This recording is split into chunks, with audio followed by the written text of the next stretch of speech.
გამარჯობათ, მე ვარ გიორგი, მინდა მოგიყვეთ ნამდვილი ამბავი. მიკროავტობუსის გზავრობისას ორი მგზავრი გოგონა, ახალგაზრდა გოგონა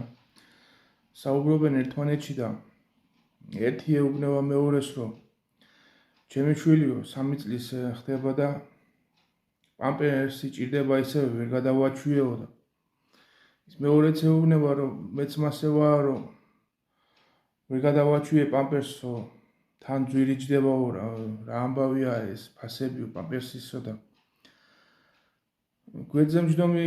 მოხუცი ქალი არის და ამ გოგონებს ეუბნება, რომ ბებიო, სად იყო ჩემ დროსო პამპერსიო, ისე გავზარდე შვილებიო, პამპერსი არ უჭამიათ, არ იციან მისი გემო და კი არიან ხარებით ჯანმრთელები და დიდები გეიზარდენო ვაჟკაცებიო.